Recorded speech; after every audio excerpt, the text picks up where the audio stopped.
అన్న చెప్పండి, విజయసాయి రెడ్డి గారు మన జిల్లా వాసి, ఈసారి ఫస్ట్ టైం నెల్లూరు ఎంపీగా పోటీ చేస్తున్నారు. మరి మరొక వైపు టీడీపీ నుంచి విపిఆర్ గారు, అంటే మొన్నటి వరకు ఇద్దరు కలిసి ఉన్నారు, ఇప్పుడు ప్రత్యర్థులుగా బరిలోకి దిగుతున్నారు. ఎవరు గెలవచ్చు అని అడిగితే మీరేం చెప్తారు? ఖచ్చితంగా మనకి మెజారిటీ పరంగా చూసుకున్న, అభివృద్ధి పరంగా చూసుకున్న విజయసాయి రెడ్డి గారు చక్రం తిప్పగల మనిషి.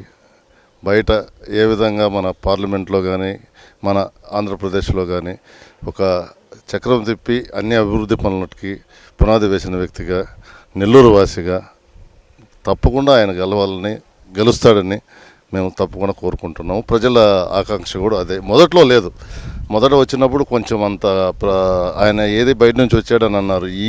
ఇప్పుడు వచ్చిన కాడి నుంచి ఆయన ప్రచార సభలు అన్నీ విన్న తర్వాత కూడా అందరూ చాలా మారి ఖచ్చితంగా విజయసాయి రెడ్డి గారు గెలవాలని కోరుకుంటున్నారు. గెలుస్తారు కూడా తప్పకుండా అండి. మరి విపిఆర్ దగ్గర నుంచి ఏమైనా పోటీ ఉంటుందంటారంటే నిన్నటి వరకు ఒకటే పార్టీలో ఉన్నారు కదా, ఎలా ఉండొచ్చు? విపిఆర్ గారు పోటీ అంటే ఆయన ఏదో కొంచెం సంక్షేమ పథకాలు చేస్తున్నాం అంటున్నారు, కానీ ఆయన బయటకు వచ్చి తిరిగి రాజకీయాల్లో తిరిగి చేసిన మనిషి కాదు. జనరల్గా నెల్లూరు టౌన్లో తెలుసుకోవాల్సిందే, కానీ మామూలుగా ఈయనలాగా ఒక పార్టీ పరంగా కానీ ఒక జగన్మోహన్ రెడ్డి గారు పెట్టిన పార్టీకి మొత్తం దశ అన్నీ నిర్దేశించి ఒక పార్టీని బలవంతంగా ఏర్పాటు చేసేదానికి కానీ పార్లమెంట్లో ఒక మంచి మన జగన్మోహన్ రెడ్డి గారి పార్టీని అభివృద్ధి చేసేదానికి కానీ ఆయన పాటుపడిన తీరు కానీ మన నెల్లూరుకు రావడం, ఆయన అభివృద్ధి ఖచ్చితంగా చేస్తారని మేము కోరుకుంటున్నాము. ప్రజలు కూడా అదే కోరుకుంటున్నారు.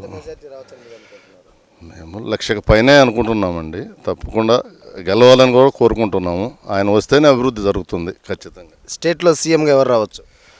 స్టేట్లో సీఎంగా ఖచ్చితంగా జగన్మోహన్ రెడ్డి గారు వస్తారండి. ఈ గాలి మాటలు, ఈ ఊరికి అది పుకారు మాటలు పెట్టి ఏం చేశారండి ఈయన చంద్రబాబు నాయుడు గారు చెప్తారు, చెయ్యరు. అభివృద్ధి అంటారు, మన మేనిఫెస్టో ఏదే ఆయన చేసింది ఏదే లేదు. ఇప్పుడు ఈయన చెప్పిన పథకాలకే చాలా కష్టంగా జగన్మోహన్ రెడ్డి గారు ఇస్తున్నారు. ఆయన మించి ఇంకా 100% పెంచి ఇస్తానంటే జరిగే పని. అది ప్రజలకు తెలుసుకోవాలి. తప్పకుండా జగన్మోహన్ రెడ్డి గారిని గెలిపించుకుంటారని మేము ప్రజల ద్వారా ఆకాంక్షిస్తున్నామండి. Like and subscribe Eagle Media Works.